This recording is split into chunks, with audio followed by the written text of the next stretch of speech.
T'es au courant ou pas? Dans quelques jours, c'est la Saint-Valentin. Oh non mais j'adore cette fête, le côté guimauve, chamallow. J'adore ça. Ah oui, ça je suis d'accord. Et à cette occasion, on vous propose notre classement des couples les plus emblématiques de Nickelodeon. Et dans notre coup de cœur, on abordera un sujet un petit peu plus sérieux, le cerveau avec un expert du sujet, Albert Moukaiber. Bah oui, dans Nickelodeon Vibes, on parle de la tête et du cœur. Bonjour à tous, c'est Lexa. Bienvenue dans Nickelodeon Vibes. Cette semaine, c'est une émission pleine de romantisme qui nous attend. Et je sais que toi, mon Johan, tu es au taquet. Mais au taquet, bien sûr, j'adore la Saint-Valentin. On parle d'amour, de sentiments, de poésie, mais qui n'aime pas tous ces sentiments-là, franchement? Ah, ça c'est clair. Alors, à cette occasion, on a fait le top de nos amoureux Nickelodeon préférés. Et je peux vous dire que la sélection, elle a été dure parce qu'il y a tellement de couples qui nous font rêver, en fait. Et on démarre avec nos tourtereaux de la série True Jackson, avec bien sûr True et Jimmy! Malgré leur grande timidité, on espérait enfin qu'ils s'avouent leurs sentiments. Pas toujours facile d'ouvrir son cœur, pas vrai? C'est vrai, oui. On enchaîne ensuite avec Phoebe et Link de la série Les Thunderman. Oh, j'adore! Un amour difficile entre notre super-héroïne préférée et le fils d'un super méchant, même si lui souhaite aussi devenir un super-héros. Ouais, c'est pas évident. Mais c'est dans l'adversité qu'on reconnaît les couples les plus solides, pas vrai? C'est vrai. Et voilà. Dans Rock Academy, c'est leur passion commune pour la musique qui va rapprocher Summer et Freddy.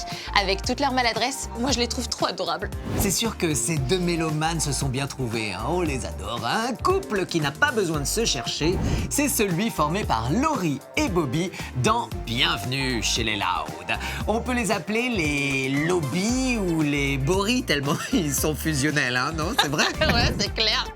La facture de téléphone pourra en témoigner d'ailleurs. J'avoue. Côté patience, c'est probablement Freddy qui détient la palme. Car pas facile de faire tomber dans ses bras la belle Carly de la série iCarly. Eh ouais. Et même 10 ans après la première série, Freddy en pince toujours pour son ami dans la récente série sur Paramount+. Mais on ne spoil pas si les deux finissent ensemble ou pas. On ne dira rien. En même temps, moi je sais pas. Donc, un autre couple mythique, c'est Kendall et Joe dans Big Time Rush. Au début, alors c'est pas le seul de la bande à craquer pour elle. Mais avouons-le, ils vont super bien ensemble ces deux-là. Ah, ça c'est vrai, c'est vrai. Mais l'épisode où ils rompent quand même... J'avoue que ça m'a brisé le cœur. Un autre couple attendrissant, c'est celui formé par Cora et Asami dans la série animée La Légende de Korra. L'évolution de leur relation tout au long de la série et le soutien qu'elles s'apportent l'une et l'autre, c'est vraiment beau à voir. Dans le même univers, on a le duo Aang et la douce Katara de la série Avatar, le dernier maître de l'air. Alors autant on capte assez vite qu'Aang est juste complètement dingue de Katara, autant elle, je sais pas, on a trop envie qu'elle tombe amoureuse de lui, hein, c'est vrai. C'est sûr que là, Aang, il est pas passé loin de la friendzone au début. Limite. Côté amour vache, on a Arnold et Helga de la série animée Et Arnold. Parce qu'Helga n'est pas la plus douce ni la plus sympa avec le garçon qu'elle aime. C'est vrai, oui. Elle a beau avoir un très mauvais caractère et cacher son amour, savais-tu qu'elle finit par avouer ses sentiments à Arnold dans le film? Eh bien oui.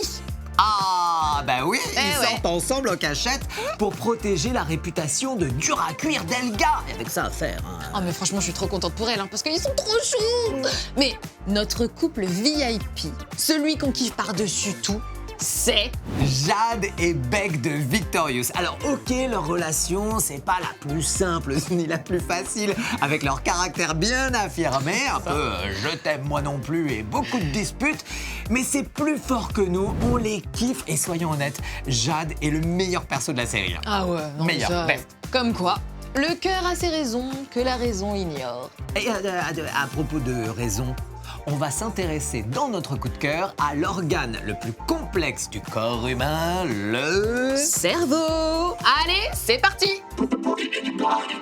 Cette semaine, on s'est intéressé au cerveau, cet organe qui est l'un des plus importants du corps humain et qu'on connaît pourtant assez mal.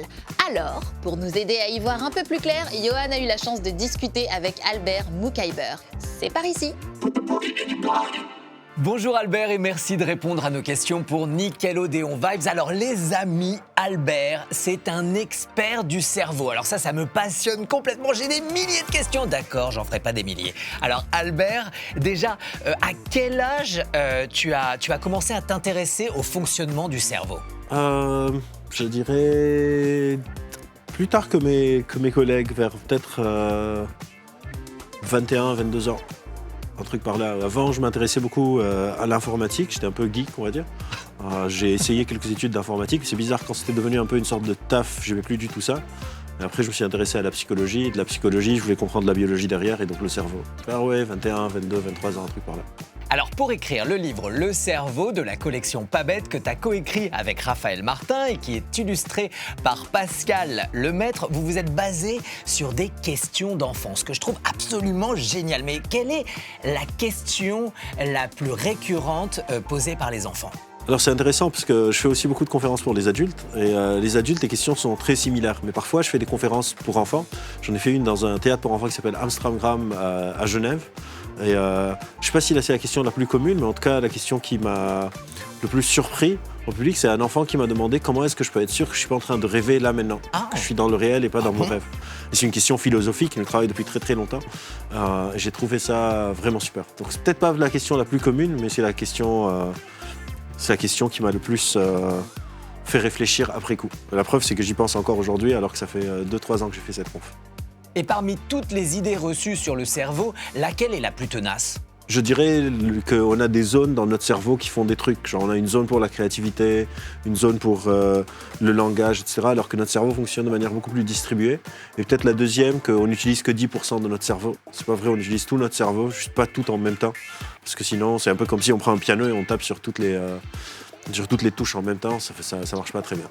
Et est-ce que pour tes recherches, tu t'intéresses aussi au cerveau des animaux ? Alors, moi, personnellement, j'ai pas fait d'études, donc on appelle ça de neurosciences comparatives ou de l'anatomie comparative.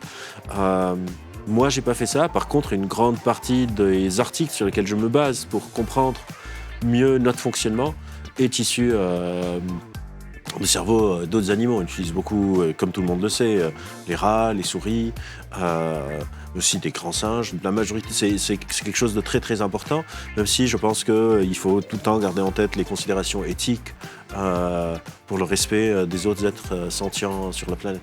Merci beaucoup Albert d'avoir répondu à nos questions pour Nickelodeon Vibes. Ce sujet du cerveau est passionnant. À très très vite. Ciao. Merci beaucoup. Devenez neuroscientifique. Et pour en savoir un peu plus, voici le livre Le cerveau de la collection Pas bête, qui répond à pas mal de questions que tout le monde se pose. Et ouais, j'avoue, j'ai appris plein de trucs. Cela dit, j'ai toujours pas compris comment fonctionnait le cerveau de Johan. Et c'est déjà la fin de Nickelodeon Vibes. J'espère que vous avez passé un bon moment avec nous. Ah, et surtout, s'il y a un autre couple de Valentin Nickelodeon qu'on n'a pas cité, n'hésitez pas à nous le dire, soit à l'adresse ci-dessous, voilà, soit sur les réseaux sociaux avec le hashtag Nickelodeon Vibes. On se retrouve très vite pour des nouvelles découvertes, des infos, des coups de cœur et tout. Bisous.